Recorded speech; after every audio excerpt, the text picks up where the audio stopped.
Welcome back to the Black and Gold Standard Podcast. And today we're going to get into the ops. We're going to get to the top six players that I believe um, the Pittsburgh Steelers will have to control and not let them go haywires. It's going to be very hard to beat the Detroit Lions. Um, Detroit has some very good players. I like how this team was built. And the injury bug has kind of creeped in on them, and I really believe um, that's what derailed them last year was the injury bug. Because I mean, last year by the time they got into the playoffs and gave up that 50 piece to the Washington Commanders, they were down there playing with practice players, and it just derailed them. So they had some injuries. Actually, they had a big injury. They lost their top safety branch towards Achilles. So the injury bug is still kind of biting them a little bit. Detroit, somewhat like the Steelers, but I actually think even more than the Steelers, they're fighting for their playoff lives. So I expect them to come out aggressive. I expect them to come out and really challenge the Steelers. And I watched the game last week with the Rams. I mean, it basically was a shootout. They ended up losing that game, but this team has firepower. This team has firepower. You know, you hear a lot of jokes about Garrett Goff, but I would take him. I would definitely take him. I mean, not he's not.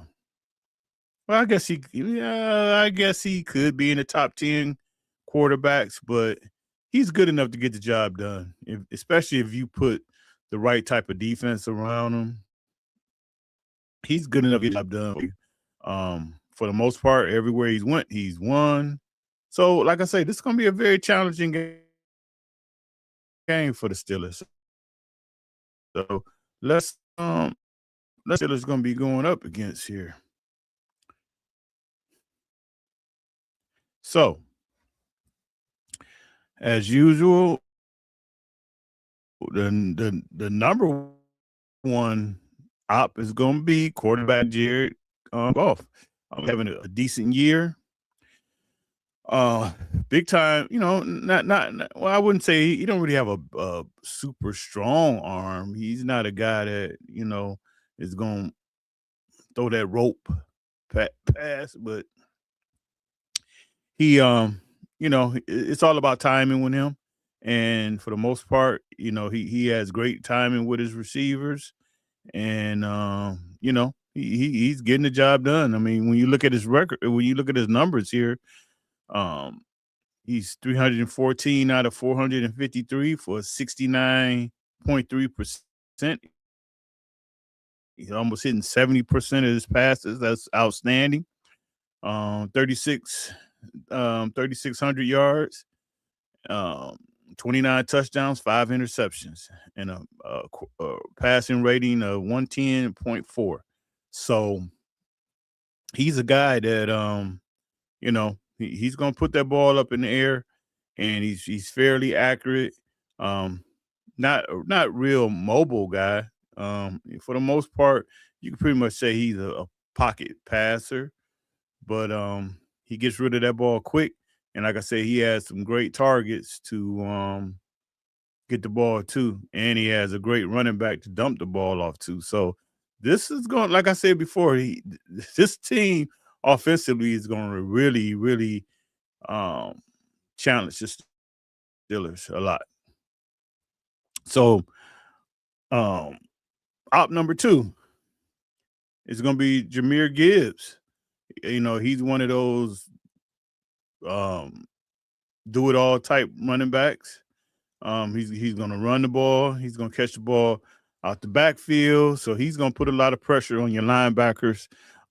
Somewhat what the Steelers dealt with last week in A-Train, but the only difference in Gibbs and A-Train is Gibbs got a quarterback that can actually run an offense. I mean, not to get back on the Miami Dolphins, but Tua is it might be over for him. I mean, even the announcer,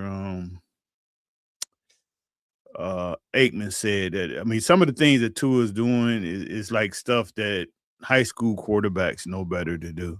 Uh, I don't know what's going on with him, and that's probably why he got benched today. So the Dolphins won't even be going with him anymore. So anyway, my only concern, and yes, the Steelers only gave up 62 yards rushing, but like I said, you know me, and I'm just gonna always keep it real. And I'm always not that I'm looking for the negative. I'm just keeping it real.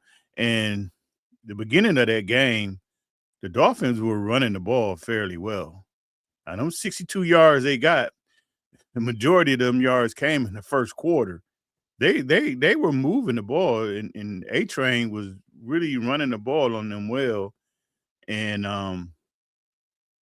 honestly, Herbert made a play that without that, he probably takes a ball, a long run to the house. But anyway, so what I'm getting at is Gibbs is basically the same type of maybe not as fast, but he has a quarterback that you can't just concentrate on the run. You can't. I mean, if the Steelers decide, you know what, we're gonna try to just stop the run, then they're gonna pass the ball, and they have an offense that can do it. So you got to pretty be balanced with this team. You got to be able to stop the run, stop the pass, and just play both. You can't pick and choose with them. If you decide to try to stop the pass, they're gonna run the ball on you. So Detroit is just going to be a difficult task. As you can see, Gibbs 200 carries, 1,100 yards, a 5.5 average, 13 touchdowns. He's had and caught 62 balls for another 494 yards, an 8.0 average, and 3 touchdowns. So this is a guy that he's a all around back. He's going to do a little bit of everything. He's going to get in the passing game. So, um, this is going to be a difficult matchup for these guys. Then the wide receiver, Amon-Ra St. Brown. Um, Kind of now not as physical, but kind of just got that Hines Ward type of feel to him a little bit. He will mix it up. You know, and not a super fast guy. Just a great route runner. Catch a lot of crossing routes, and you know he gets the job done. And then on the other side of him, they have a home run hitter, a legit home run hitter, like a 4-2 guy, and Jemison. So, this, like I say, this is going to be a total. Now they are kind of lacking in a tight end position. The Porter is out, so they tight ends. They really not going to him as much. But this is going to be, like I said, this is going to be a tough assignment we're definitely going to be Porter.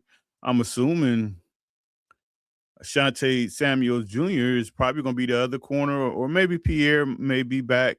But I mean, one of those guys is going to have to really deal with a true speedster, and then then you got to deal with the craftiness of St. Brown. Detroit is, like I say, they're fighting for their lives. They are fighting for their lives, their playoff lives, and you see the type coach that Dan Campbell is. He's actually calling the offense, and he's going to do some crazy stuff. Sometimes I think he kind of goes overboard with it, but he'll go for it a lot on fourth down. This team is aggressive. They're going to be home, so they're going to score points. They're going to score points. At the end of the day, the question is going to be: are the Steelers is the Steelers' offense explosive enough to keep up with Detroit? Moving over to the defensive side, edge or defensive end, Aiden Hutchinson, one of the young players that they have. He's really coming alive. I know last year his season got derailed for a broken leg, but this year he's back. He's back healthy. Um, he's a guy that again will do a lot of stuff. If you look at his numbers, 39 tackles, 9.5 sacks, 9 tackles for loss, four forced fumbles, 1 fumble recovery, 3 pass defense, and 1 interception. So right there, he's letting you know that he's kind of versatile. He's kind of versatile. He's doing a little bit of everything. And what's up, Claude? How you doing? I seen he's over there giving them boys hell. But Claude, I like Claude. Claude keeps it real too. I mean, sometimes Claude can get a little diabolical, but for the most part, Claude keeps it real. He keeps it real. So the thing with Hutchinson, we say all this stuff about Cook. We're gonna see, because this is gonna be a test. This is gonna be a big test for them. So he's a guy that's gonna try to, he's gonna get to the quarterback. He's athletic. He's fast. Like I say, they do a lot of different things with him. You will see him out in coverage, at times. So he's a guy that the offensive line's really got to keep their eye on him and make sure he's being accountable every time. Jack Campbell, just a hard-nosed linebacker, nothing special. If you look at his numbers coming out the combine, nothing that really blows you away. Just a hard-nosed football player. He's gonna find the ball and he's gonna make tackles. Looking at his numbers, 143 tackles, 5 sacks, 9 tackles for loss, 3 forced fumbles, 1 fumble recovery, 1 pass defense. So he's just a hard-nosed player that he's gonna be, when the Steelers try to run the ball, he's gonna be right there. He's gonna meet you in the hole, and best man wins. And the last guy is just gonna be their quarterback, Robertson. So his deal is just solid, nothing major. He just a solid corner. Really not a problem that if he gets locked in on DK Metcalf, that this should be an issue where we feel like he's gonna get shut down. But he's probably their best corner. And as you can see, 45 tackles, 2 tackles for loss, 12 pass defense. So that lets you know he do get his hands on a lot of balls. 1 INT and 2 forced fumbles. So these are the top 6 guys that I just think on offense and defense that the Pittsburgh Steelers have to be accountable for. And these are the guys that will make things difficult for the Steelers in this game. So that's pretty much it. Make sure you like and subscribe. And tomorrow we will have our matchups, and we'll go over position by position, see who has the upper hand, and I'll give my prediction of the score of this game. So until then, you guys take care, and I will talk to you later. Bye-bye.